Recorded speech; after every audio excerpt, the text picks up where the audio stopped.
Olá pessoal, tudo certo? Sejam muito bem-vindos aqui a mais um vídeo neste canal e dessa vez eu quero falar sobre não, melhor, responder a algumas objeções, alguns questionamentos aqui levantados por uma ex-evangélica que agora é ateia, né? Segundo o que eu vi lá no perfil dela.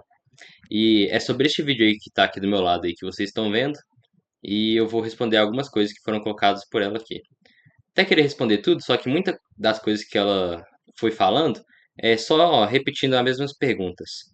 Pelo menos umas 3 vezes ela fez isso, né? E então é isso, né? Eu vou colocar aí para vocês verem e vamos responder. Ensinam que Jesus morreu para nos salvar. Mas já parou para pensar por que Deus precisaria de um sacrifício de sangue para perdoar pecados? Se ele é todo-poderoso, não poderia simplesmente perdoar? O cristianismo ensina que todos são pecadores e o pecado exige punição. Jesus foi sacrificado para pagar essa dívida. Mas espera aí, quem criou esse sistema? O próprio Deus. Quem decidiu que o pecado precisa ser de sangue para ser pago?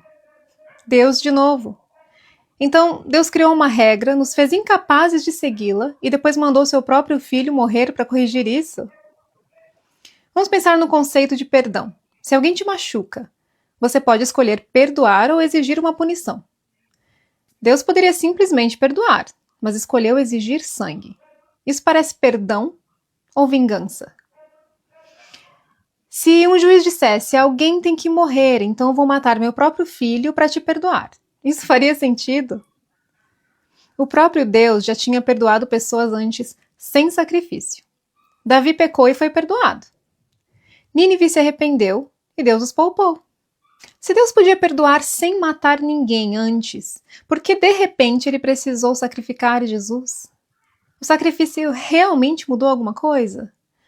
Se Jesus pagou pelos pecados, então por que as pessoas ainda vão para o inferno?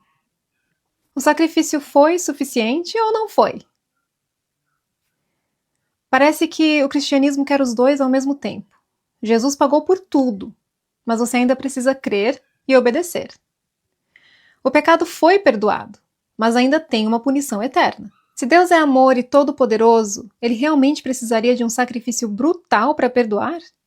Ou será que essa ideia faz mais sentido como uma herança de culturas antigas que acreditavam que sangue apaziguava os deuses?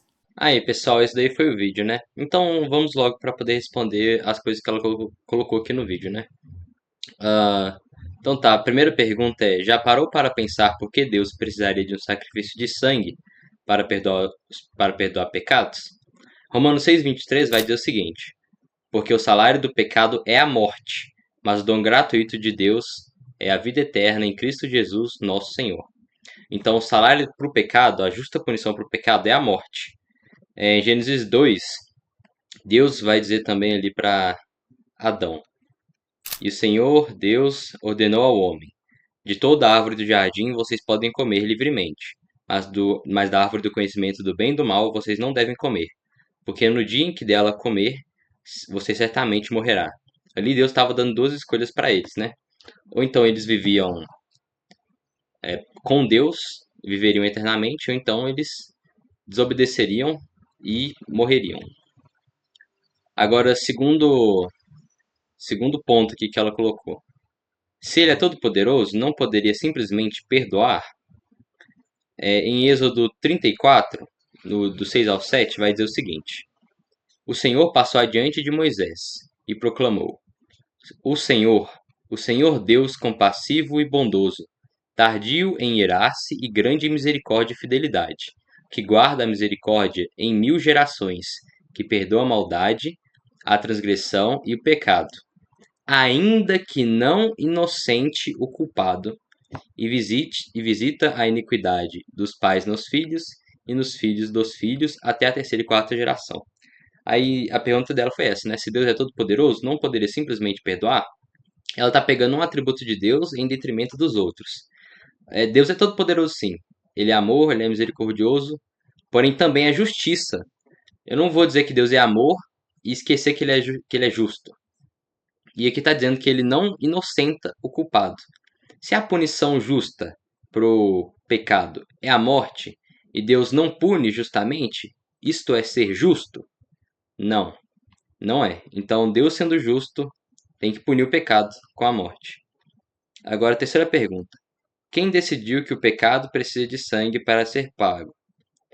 Deus decidiu que o pecado precisa da morte para poder ser pago, né? Sendo Deus justo, até escrevi aqui um pouco no Word. Sendo Deus justo, a justa punição ao pecado é a morte. Quarto ponto que ela coloca aqui. Então Deus criou uma regra, nos fez incapazes de segui-la e depois mandou seu próprio filho morrer para corrigir isso? Eu acredito que o que ela está querendo dizer com regra seja a lei de Moisés, a lei de Deus lá nos 5 primeiros livros da Bíblia. Se foi isso, a lei de Deus, a lei de Moisés, foi dada para que os homens soubessem que eram pecadores, para que eles, ao ver aquilo ali, percebessem que precisavam ser salvos. E ela pergunta, né? Nos fez incapazes de segui-lo e depois mandou seu próprio filho. Ele não fez a gente capaz de segui-la. Ele fez o ser humano livre, o ser humano escolheu pecar, e Deus mandou seu próprio filho para poder salvar a humanidade do pecado que ela escolheu que entrasse no mundo. O que eu vejo que ela está tentando fazer é transferir a culpa da humanidade para Deus. Agora, a quinta pergunta que ela colocou. Deus poderia simplesmente perdoar, mas escolheu exigir sangue. Isso parece perdão ou vingança? Ela voltou na mesma pergunta que ela fez lá no início. Deus poderia simplesmente perdoar, aí ele não seria justo.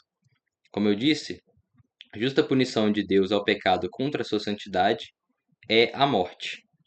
E se ele simplesmente perdoasse, ele teria o culpado por inocente, logo não seria justo. Aí, sexta pergunta: se um juiz dissesse alguém tem que morrer, então vou matar meu próprio filho para te perdoar, isso faria sentido? Aos nossos olhos, realmente não.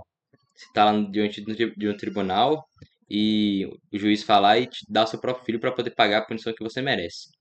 Mas aos olhos de Deus, ele enviou o Cordeiro prometido, né, para poder pagar pelos nossos pecados. Então, isso faria sentido dentro de uma perspectiva de alguém que leu a escritura e entendeu? Faz sentido. Até alguém que não tenha lido, alguém que percebeu que é pecador, que merece ser condenado, morrer eternamente, ao ser apresentado o evangelho de que Deus enviou seu filho para poder morrer por nossos pecados, isso faz sentido. Foi substituído ali, ocorreu uma substituição. Geralmente a gente usa a analogia para poder ilustrar algo que está difícil de ser entendido. Aqui ela fez o contrário. Às vezes as pessoas não entendem algo, a gente usa essa analogia do juiz e etc. Agora o sétima questão que ela colocou. Se Deus podia perdoar sem matar ninguém antes, por que que de repente ele precisou sacrificar Jesus? Os exemplos que ela usa no vídeo é de Nínive e de Davi. De Davi, você vê lá no Salmo 51, no final, que dá a entender que ele sim iria se sacrificar.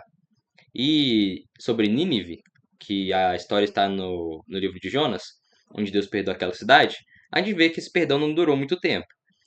No livro de Naum, você vê que Nínive, depois de um tempo, foi destruída completamente por seus pecados. Passando aqui só para poder mencionar uma coisa que eu esqueci de dizer no vídeo. Em Romanos, no capítulo 3, do versículo 23 ao 25, vai dizer o seguinte: porque todos pecaram e carecem da glória de Deus, sendo justificados gratuitamente por sua graça, mediante a redenção que há em Cristo Jesus, a quem Deus propôs no seu sangue como propiciação mediante a fé, para manifestar a sua justiça, por ter Deus, na sua tolerância, deixado impunes os pecados anteriormente cometidos. Ou seja, todos aqueles pecados que foram cometidos anteriormente e que foram deixados impunes, Deus os puniu em Jesus. Agora pode voltar para o vídeo. Se Deus poderia. Por que que de repente ele precisou sacrificar Jesus? Não foi de repente, essa promessa já havia sido feita lá em Gênesis 3,15. O sacrifício realmente mudou alguma coisa? Mudou. Você não precisa mais sacrificar cordeiro algum para poder obter perdão de pecados. Nona pergunta. Se Jesus pagou pelos pecados, então por que as pessoas ainda vão para o inferno? Porque não creem nele. Jesus pagou pelos pecados, mas a justiça de Cristo só é imputada em você quando você crê nele, quando você recebe ali o Espírito Santo que imputa a justiça de Cristo em você.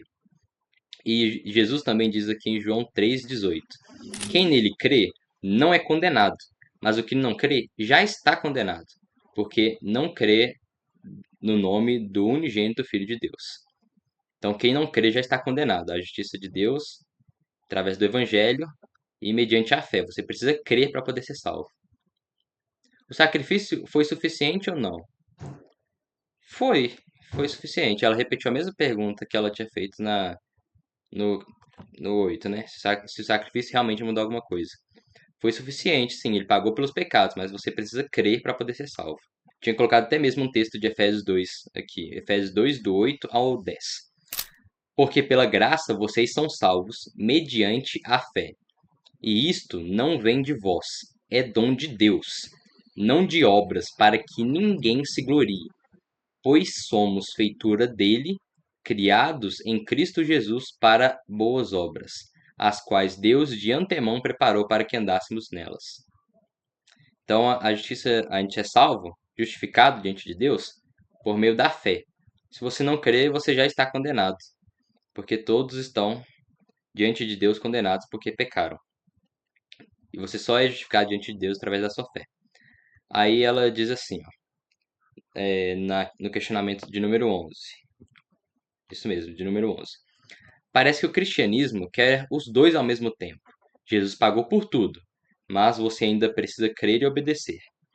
Bem, para poder ser salvo, você precisa crer. Como eu já tinha lido agora mesmo, em Efésios 2, do 8 ao 9, diz que nós somos salvos através da fé, que isso não vem de nós, é dom de Deus, e isto para as boas obras que Deus preparou para que andássemos nelas. Então, as nossas boas obras, a nossa obediência a Deus, não é para que nós venhamos a ser salvos, é porque nós fomos salvos. Em 1 João 4, do 18 ao 19, vai dizer o seguinte: no amor não existe medo. Pelo contrário, o perfeito amor lança fora todo medo, porque o medo envolve castigo, e quem teme não é aperfeiçoado no amor. Nós o amamos porque ele nos amou primeiro. Se nós obedecemos a Deus, é por amor aquilo que ele fez por nós na cruz. Também em Romanos 8, no versículo 1, acredito que é no versículo 1 mesmo, que diz que, portanto, já não há mais condenação para aqueles que estão em Cristo. Se você creu em Jesus Cristo, você está salvo. E a obediência a Deus é porque você foi salvo, não para ser salvo. Agora o ponto 12. Se Deus é amor e todo-poderoso, ele realmente precisa de um sacrifício brutal para perdoar? Ela está repetindo mais uma vez aquilo que ela tinha dito lá no início. Se Deus é todo-poderoso, por que que... Deixa eu até ler aqui de novo. Se ele é todo-poderoso, não poderia simplesmente perdoar? Agora aqui no final está repetindo a mesma coisa. Se Deus é amor e todo-poderoso, ele realmente precisa de sacrifício brutal para perdoar? Mesma coisa, o salário do pecado é a morte. Se ele, e ele é justo, Deus é justo. Se Deus não condenasse com a morte, ele seria injusto. Como eu já disse anteriormente, ela repetiu a pergunta de novo. Aí o 13 ela vai dizer o seguinte: ou será que essa ideia faz mais sentido com uma herança de culturas antigas que acreditava que sangue apaziguava os deuses? É engraçado você ver isso, porque realmente várias culturas tinham essa ideia de que a humanidade estava sobre sob a ira de Deus. É interessante você ver isso. Parece que o humano ele sente isso já, que nós estamos em algum tipo de dívida com Deus e que nós devemos de prestar contas a Ele. E aí ela pergunta, né? Ou será que essa ideia faz mais sentido com uma herança? Faz sentido para quem está arrependido de seus pecados, de que Deus já providenciou ali um sacrifício que pagou por eles, e também com a pessoa que leu a Bíblia e entendeu. Mas em resumo aqui desse vídeo, a ira de Deus, ela é a resposta ao pecado contra a sua santidade. Então, sabendo que toda a humanidade pecou contra Deus, Deus é justo em punir ela com a morte eterna. Porque quando ele vê todos aqui, o que ele vê? Um bando de seres que estão em pecado, que pecam constantemente, que estão sempre o ofendendo através de suas ações e que estão em rebelião contra Deus. E o que Deus fez? Pense o seguinte, ele é justo em condenar toda a humanidade ao inferno. Mesmo ele sendo justo em fazer isso, ele resolveu providenciar um sacrifício. O que ele fez? Ele enviou seu próprio filho para poder morrer por todo o pecado da humanidade. Agora que todos os pecados foram pagos na cruz, a pessoa ela deve crer nele, crer no sacrifício de Jesus Cristo, que ele morreu pelos seus pecados e ressuscitou para que ela seja salva. Ela precisa crer no Evangelho para poder ser salva. Nossa salvação ela é mediante a fé. E a salvação não vem de nós, não vem de obras. Ela vem totalmente de Deus. As nossas obras, a nossa obediência a Deus, ela é porque nós somos salvos, não para ser salvos. Enfim, eu espero que vocês tenham entendido tudo que eu quis dizer aqui nesse vídeo. Se sim, deixe seu like aí, se inscreve no canal. Também, se você concorda ou discorda de alguma coisa que eu disse aqui nesse vídeo, comente aí também. Eu vou tirar um tempo para poder ler os comentários. Enfim, pessoal, este foi o vídeo. Espero que vocês tenham gostado. Então é isso e até a próxima.